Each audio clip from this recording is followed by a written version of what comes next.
Pay স্কেলটা pay কমিশনটাতে কাজ করছে। বাংলাদেশের লাখো লাখো সরকারি চাকরিজীবীর চোখ এখন একটিই খবরের দিকে, নবম পে স্কেল। দ্রব্যমূল্যের ঊর্ধ্বগতির এই সময়ে নতুন বেতন কাঠামোর প্রত্যাশা আকাশচুম্বী। 15 জানুয়ারি বসেছিল পে কমিশনের গুরুত্বপূর্ণ পূর্ণ কমিশন সভা। সবাই আশা করেছিলেন চূড়ান্ত কোনো সুখবর আসবে, কিন্তু পর্দার আড়ালে কি ঘটছে, কেন সিদ্ধান্ত নিতে গিয়েও বারবার থমকে যাচ্ছে কমিশন?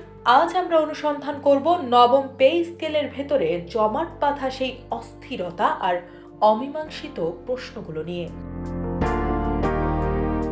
দীর্ঘদিন ধরে দাবি ছিল 20টি গ্রেড কমিয়ে 10 বা 12টি করার। প্রশাসনিক জটিলতা কমাতে এবং বেতন বৈষম্য দূর করতে এই দাবি ছিল জোরালো, কিন্তু বৃহস্পতিবারের সভায় কমিশন নিয়েছে এক ভিন্ন সিদ্ধান্ত।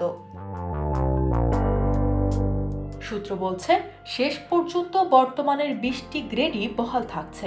প্রশাসনিক জটিলতা এড়াতে গ্রেড সংখ্যায় কোনো হাত না দেওয়ার সুপারিশ করতে যাচ্ছে কমিশন। বৃহস্পতিবার সন্ধ্যা 6:30টার দিকে কমিশনের এক সদস্য সরাসরি গণমাধ্যমকে জানিয়েছেন, কাঠামোতে কোনো পরিবর্তন না এনেই কেবল বেতন বাড়ানোর পথে হাঁটছে তারা। কিন্তু প্রশ্ন থেকে যায়, এতে কি দীর্ঘদিনের বেতন বৈষম্য দূর করা সম্ভব হবে? গ্রেড সংখ্যা ঠিক হলেও আসল বাধা হয়ে দাঁড়িয়েছে সর্বনিম্ন ও সর্বোচ্চ বেতনের হার। রশি টানাটানি চলছে পর্দার অন্তরালে। পেনশন, চিকিৎসা ভাতা সবকিছু নিয়ে আলোচনা হলেও মূল কাঠামোটি ঝুলে আছে এই অঙ্কের হিসেবেই। আগে গুঞ্জন ছিল বেতন বৈষম্য কমাতে সর্বনিম্ন ও সর্বোচ্চ বেতন 1:8 রাখা হতে পারে, কিন্তু এই অঙ্কটি চূড়ান্ত করতে পারছেন না কমিশনের সদস্যরা। আগামী 21 জানুয়ারি পুনরায় সভার দিন ধার্য করা হয়েছে। এর আগে কমিশনের চেয়ারম্যান জাকির আহমেদ খান অন্তর্বর্তী সরকারের শীর্ষ পর্যায়ের সঙ্গে পরামর্শ করবেন। সরকারের পক্ষ থেকে গ্রিন সিগন্যাল বা সবুজ সংকেত পেলেই নির্ধারিত হবে নিম্নতম বেতনের অঙ্ক। এই যখন অবস্থা, ঠিক তখনই কমিশনের অভ্যন্তরীণ অস্থিরতা প্রকাশ্যে চলে এলো। খণ্ডকালীন সদস্য এবং ঢাকা বিশ্ববিদ্যালয়ের অ্যাকাউন্টিং বিভাগের চেয়ারম্যান অধ্যাপক মোহাম্মদ মাকসুদুর রহমান সরকারের পদত্যাগ যেন আগুনে ঘি ঢালল।